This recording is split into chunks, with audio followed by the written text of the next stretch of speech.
शादी ब्याह के सीजन में भारत में कुछ चुनाव भी हुए, उसका रिजल्ट भी आया। उसका रिजल्ट में थोड़ा मोड़ा इधर उधर हुआ और दिल्ली का एमसीडी का चुनाव था, 2 विधानसभाओं का चुनाव था। एक एमसीडी के चुनाव के विषय में सबसे पहले बात बता दूं, वहाँ 15 साल से राज करने वाली बीजेपी अपने चुनाव को हार गए। उसके 104 और 134 का आंकड़ा रहा जो चुने गए पार्षद है।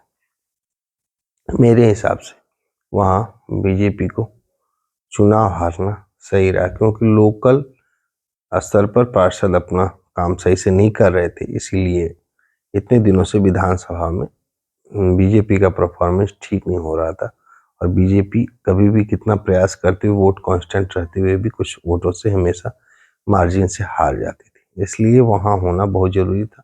और आम आदमी उसका खेल करके, मुझे तो यहाँ कुछ होता नहीं, इसलिए मैं इधर से उधर बकने कर और निकल लेते थे उसके विधायक। इसलिए क्योंकि लोकल स्तर पर लोगों को काम बहुत ज़्यादा पड़ता है, इसलिए वो लोग दबाव बनाते हैं और उसका असर पड़ता है, इसलिए वहाँ हार जाना थोड़ा अच्छा ही रहा। वैसे देखते हैं आगे क्या होता है। मेरे हिसाब से एमसीडी में चुनाव हारना बीजेपी के लिए फायदेमंद रहेगा, और जो लोकल स्तर में अच्छे पार्षद होंगे, बच्चे होंगे, उनका तो चुनाव आगे बढ़ेगा। बाकी का स्थिति तो हार गए लोग।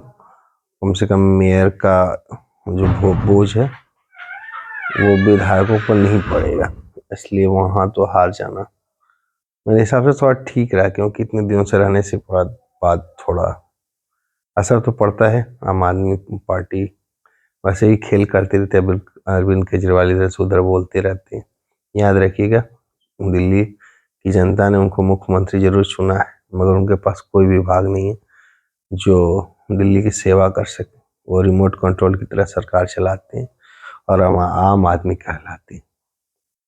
और उनका पोल हल्का फुल्का हमेशा खुलते जा रहा है। उनके उनके जो विधायक भ्रष्टाचार में लिप्त हैं, उनके क्षेत्रों के सारे पार्षद चुनाव हार गए, इसलिए अब थोड़ा थोड़ा जनता में प्रभाव जा रहा है। अब इन पे भ्रष्टाचार का लेबल चिपकते जा रहा है।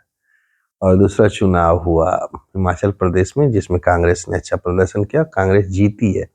और बीजेपी कहे कि इधर एक बार कांग्रेस एक बार बीजेपी, ऐसा नहीं होता। यूपी के इलेक्शन में योगी आदित्यनाथ जी ने, महाराज जी ने कहा था कि मैं चुनाव फिर से जीत के आऊँगा, और वो आए।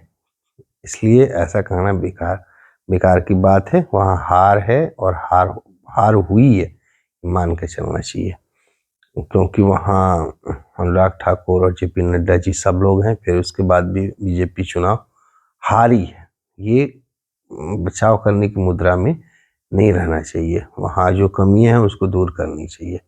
उसके बाद गुजरात का इलेक्शन है, झूठ की पोटली लेकर ये गया था बंदा, लिख लिख के टेलीविजन चैनलों पर दे रहा था कि वहाँ आम आदमी की सरकार बन रही है, और लिख के देता है ना कॉन्फिडेंस में, आईबी की रिपोर्ट, एबी की रिपोर्ट। ये प्रोपेगेंडा मास्टर है, इधर से उधर बोलते रहता है। खुद तो भी कोई मुख्यमंत्री बन के विभाग नहीं, भगवत मान के सहारे।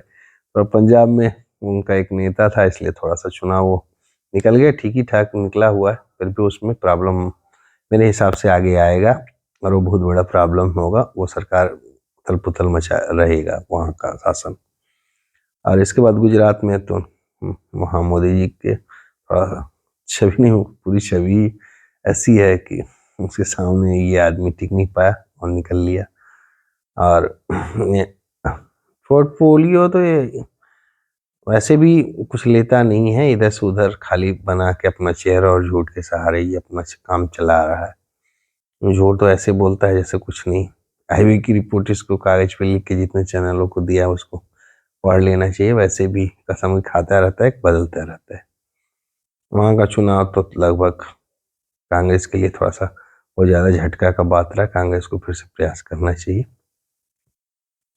बाकी चुनाव संपन्न हुए, हार जीत हुआ, लोकतंत्र चलते रहता है। विश्लेषण अपने अपने ढंग से होंगे, मगर ये बात मेरे दिमाग में पहले से थी कि अगर एमसीडी में चुनाव बीजेपी हार जाती है तो अच्छा रहेगा, क्योंकि वहाँ के लोकल फैक्टर में लोग नाराज रहते हैं और विधान ये छोटे छोटे काम जो रहते हैं नहीं हो पाता है, इसलिए पार्षदों से नाराज होने का परिणाम अलग पड़ता है। मोदी जी की छवि में लोकसभा में बन जाता था, मगर विधानसभा में वो छवि बहुत कुछ वोटों का अंतर कर देती थी। वैसे भी आम आदमी के वोट प्रतिशत अब गिरते जा रहे हैं, और धीरे धीरे जब जब इनके लेवल इन पे चिपक जाएगा कि भ्रष्टाचार में ये नंबर 1 है, ये विज्ञापन में ही नंबर 1 है, पैसा कितना भी खर्च कर सकते हैं, कुछ भी कर सकते हैं, आम आदमी कहलाते रहेंगे।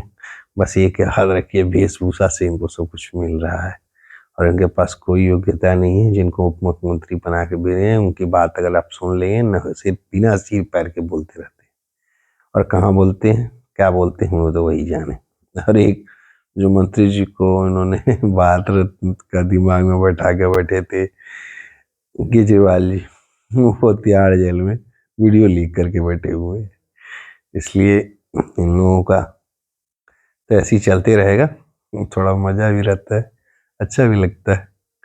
चलिए, और एक चुनाव और भी हुआ यूपी में, रामपुर और मैनपुरी का चुनाव। मैनपुरी में तो डिम्पल जी चुनाव जीत गई, रामपुर में चुनाव हार गए सपा। मगर मैनपुर में जीतने के बाद इस बार ईवीएम पर नहीं बोला गया। अच्छा लगा, कम से कम जीतने के बाद ये प्रतिक्रियाएं नहीं आई, ये तो आती रहती हैं। रामपुर में भी चुकी, अब एक जगह से जीत के एक जगह से हार गए तो कुछ बोल नहीं पाए। अरे कुछ नहीं, आप अपना मेहनत करिए, जनता वोट देगी ना तो वैसे ही सामने आएगा। अच्छा है, बस हमारा यही विश्लेषण था।